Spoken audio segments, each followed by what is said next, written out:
These encounters are first-hand accounts reported by witnesses from across South Dakota, shared through the Bigfoot Field Researchers Organization. Each story captures the intense, personal moments when ordinary people came face-to-face with something extraordinary. Whether deep in the forests, along lonely highways, or near isolated campsites, the witnesses describe sudden sightings of large, bipedal creatures, events that left lasting impressions and challenged their understanding of the world around them. From Custer to the Missouri River breaks, these South Dakota reports paint a chilling and consistent portrait of encounters with the unknown.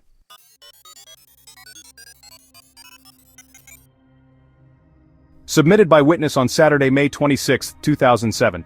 Camp counselor describes unusual incidents near Custer. Year 2003. Season summer, month August, state South Dakota, county Custer County. Location details removed at witness request. Nearest town Custer, South Dakota. Nearest road alt, Route 16. Observed. While reading sightings on your website, I noticed that there was one for Custer, South Dakota. I and my boyfriend had experienced some strange things happen while we were working at a Native American youth camp outside Custer. I've worked at this camp before and have heard strange things. The occurrences took place in August of 2003.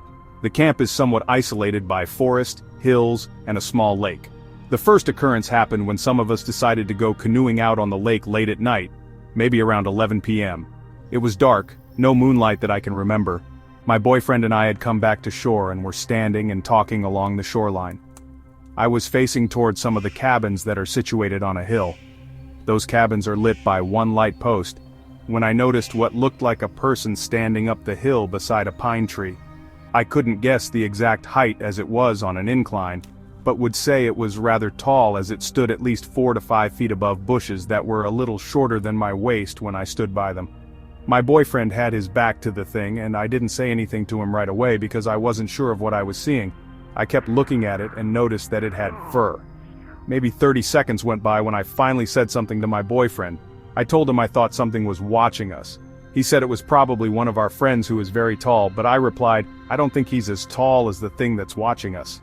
He still had not turned around at this point, because shortly after he said that I saw our friend walking back to his cabin at the top of the hill under the one light post. I said no, it's not 'cause he's walking right there. That's when he turned around to look at where I was looking. The thing stood there for a moment, then stepped behind the tree. My boyfriend did not see it, so I was pointing and directing him to where it was standing. It just sort of disappeared and seemingly never re-emerged. We both got creeped out and I asked him to walk me back to my cabin. When the kids showed up, things were okay for the first couple of days. Then one night after our first staff meeting held at 11 p.m., supposedly after the kids had gone to sleep, the male counselors returned to their cabins to find all the boys huddled into one cabin. They were frightened, and they told their counselors that they had heard something outside the cabins, and that it was throwing branches and/or rocks at the cabins. Some of the boys said they saw something at the back of the cabins, and they were sure it was a Bigfoot, only they had another name for it. Tallman. The branch and rock throwing continued off and on during the camp around the boys' cabins. On another night, our camp director, whose cabin was close to the bathrooms, got up around 4 a.m. to go to the bathroom and noticed a foul smell. She told us that morning after we woke up and were getting ready. She said, I think there was a Bigfoot here this morning. One of us asked why she thought that, and she told us that she smelled one and was familiar with the scent, having had Bigfoot experiences of her own when she first started the camp program in Oregon. Towards the end of the camp, after another late staff meeting, my boyfriend returned to his cabin. He went to open the door, but it was locked. He knocked on the door and was looking through the window of the door and noticed movement across the cabin through another window that was opposite the door. He said he saw something huge move in front of that window, and then realized that something was staring back at him through the same window. Before he could make out what it was, it stood up and moved away from the window. He kept knocking on the door, and one of the boys opened the door.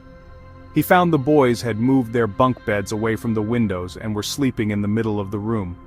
He didn't say anything to them about what he had just seen, because he didn't want to scare them any more than they already were. The boys immediately surrounded him with their beds, even sleeping on the floor near him. They also insisted on keeping the doors locked and keeping the fire going. On the last night, I heard something familiar from a previous camp experience. It still gives me chills thinking about it. A few of us were sitting out on the porch of the mess hall talking amongst ourselves, when we heard a pack of coyotes howling to the east of us down by the lake. The coyotes were all yapping, and as they moved about, the sound followed with them, and it's my guess that they were running because the sound was moving fast. Then, all of a sudden, from behind the mess hall, we heard this cry that sounded like a group of children moaning/crying in unison, and it echoed around us. At that moment, the coyotes stopped their yapping/howling. Then just as quickly as it started, the moaning stopped mid-echo. It was unnatural how it just stopped. We all just looked at each other and were in awe of what we had just heard. I had heard that same exact thing when I had last worked at that camp, but it had happened 3 years earlier. These were some of the things that happened while we were there. My boyfriend and I didn't really think about all things that had happened until we were on our way back to Arizona and had stopped to eat.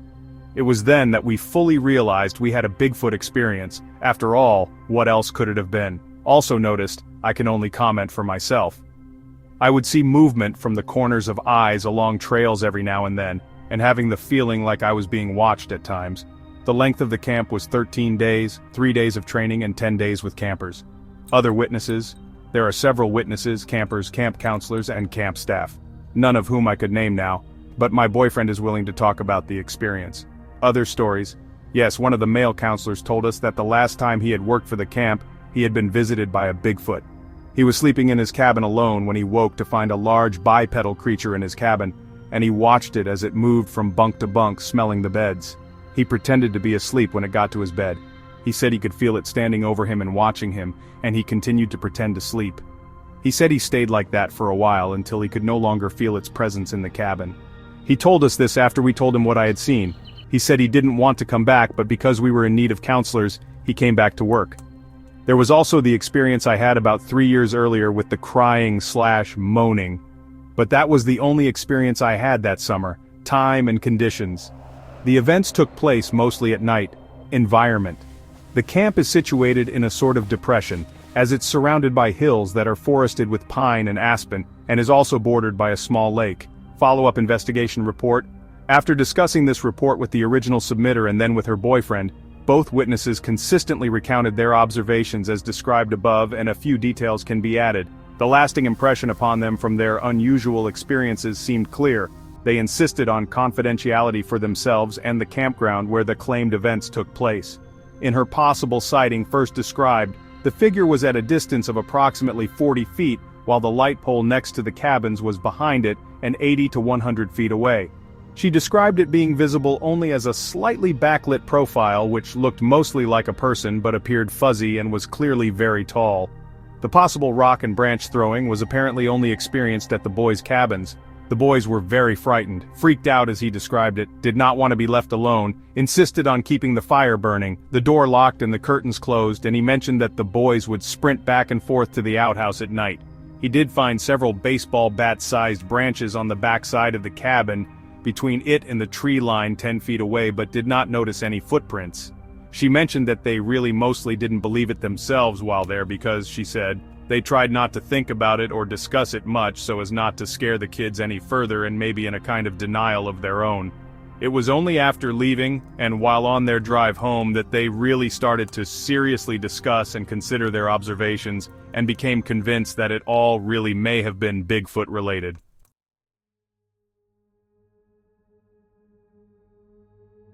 Submitted by witness on Tuesday, January 27, 2004. While driving his pickup, cowboy has nighttime sighting near Custer. Year 2003. Season fall, month October. Date first Friday. State South Dakota. County Custer County. Location details. Just past the 2.5 to Horse Camp sign. Take 16A to Bluebell Lodge. Go past it to Dirt Road. Go 0.5 mile till you get to top of hill. You are there. Nearest town, Custer, South Dakota. Nearest road, 16A. Observed. I went out to Custer State Park after the buffalo roundup to just rest and ride my horse. I rode all day Friday. I came back to camp, fed and watered my horse. I was the only one in camp. I went to town to eat as I was tired and did not feel like cooking. I went to Custer, had a burger, and left for camp. As you pass Bluebell Lodge, you take a dirt road about 3 miles to camp. At the 2.5 sign, you go up a good-size hill. Just as I came to the top of the hill, to my left I saw something coming down the hill. It hit the road and took one long step and was down the hill on my right. There was a lot of dust and rocks that came down with it. but I saw it very good. It was 6 to 7 feet tall, it had brown and red hair all over, looked like a gorilla, only more man-like. It was not a buffalo or a deer or elk or bear. I went back to camp fast, put the horse in the trailer, and went home.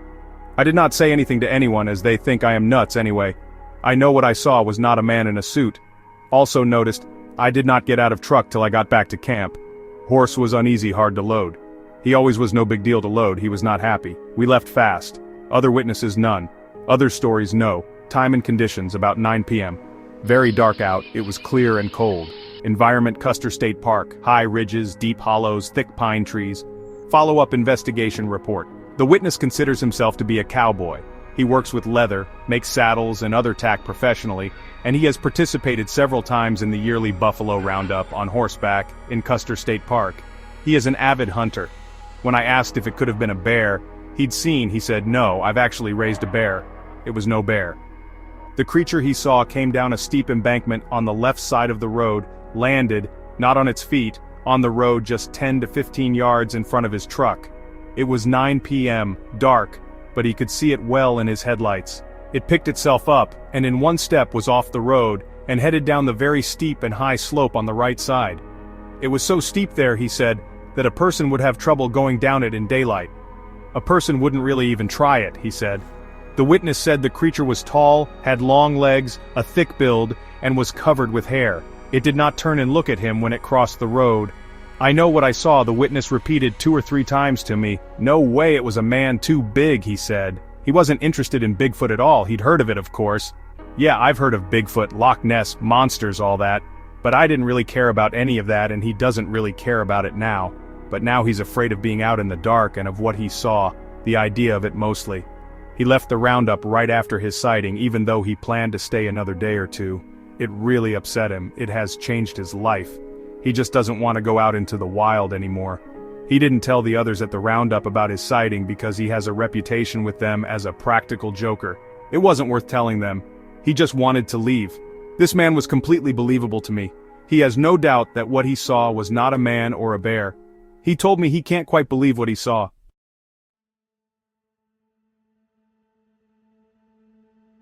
Submitted by witness on Monday, September 27, 1999.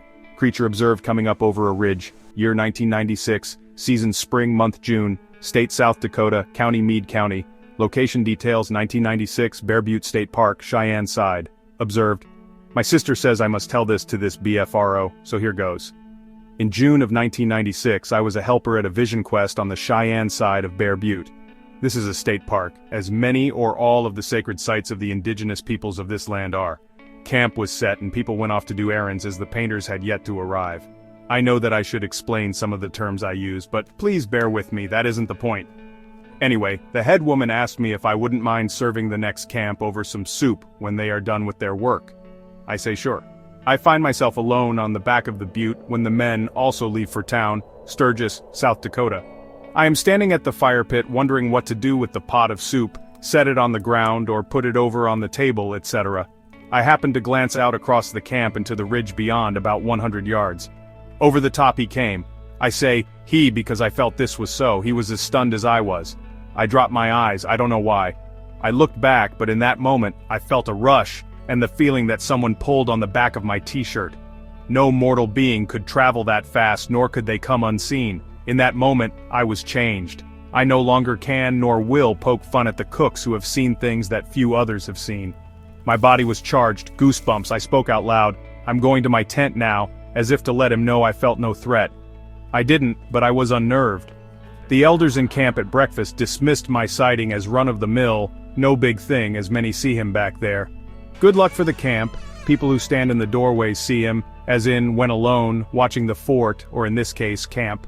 Many who are firekeepers for lodges have seen him skirt the encampment like no big deal. Well, I don't care what the Northern Cheyenne say, it was a big deal for me.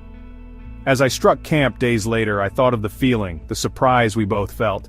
How could he be startled by a human? I know he had so many more powers than we humans. He could move unseen so fast. Also noticed, people in camp went up the ridge and looked for hair or footprints, and to see how tall the pine tree was that was as tall as he was from looking at him from 100 yards away and down elevation. He was thought to be around 7 foot tall. Other witnesses, cleaning up a camp kitchen, visiting with elders in a tarped area. Other stories, Bear Butte State Park had a forest fire 2 or 3 years ago. There have been no sightings of this being now to date. My heart is sad to think the worst. Each year I am at the butte several times. I watch and hope. I was startled, but not from a sense of fear. I just didn't want to give up what I thought real and illusions were. So there you have it in a nutshell. Environment, landscape, pine forest, high elevation, mountain ridge, large rock outcroppings.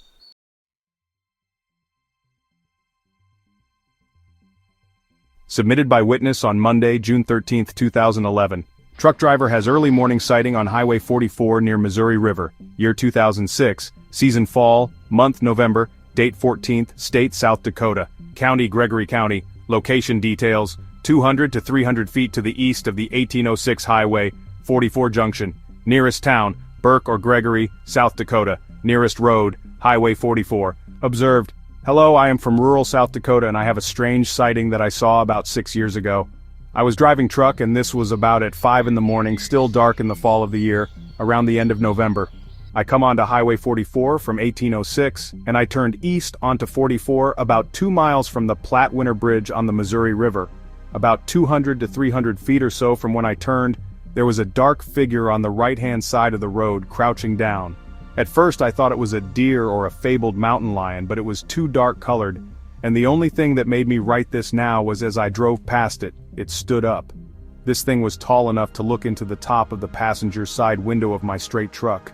This would have made it a little over 7 feet tall.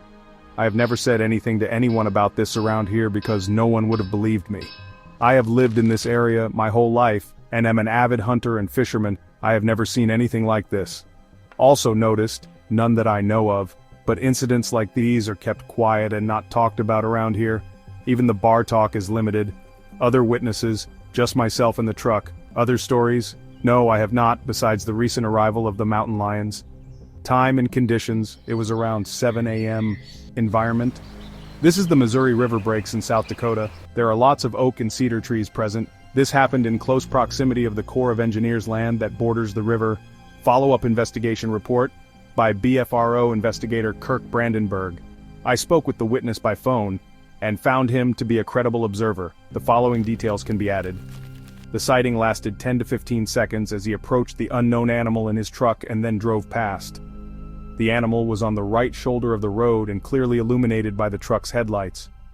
The witness could see the backside of the animal as it crouched like a baseball catcher. As the truck got within about 15 feet, the animal stood up on 2 legs and began moving to the right, away from the road, just as the witness drove by. It could be seen for the last time through the passenger side door window and stood as tall as the top of this window. The witness was driving a 2004 Sterling Actera straight truck. On this model of truck, the distance from the top of the passenger side window to the road surface is 8 feet. The animal was a solid dark brown color except for the bottoms of its feet, which were much lighter in color and could be seen as it crouched with its weight on the balls of its feet and toes. It was covered with hair that was smooth in spots and ruffled in others. The hair coming off the head was longer. The width of the shoulders was extensive and wider than a person wearing football shoulder pads. During the entire sighting, the animal kept its back to the witness. This area of South Dakota is not known to have bear. The witness is an experienced hunter and knows it was not a bovine, elk, or deer. The witness did not see any other vehicles nearby. On his return trip later in the day, the witness stopped and inspected the sighting location. No tracks were found due to the frozen conditions, but there were remains of a roadkill animal at or near where the unknown animal had been crouching. Have you ever experienced something you couldn't explain in the woods? Share your story or thoughts below. Your voice might just help unravel the mystery.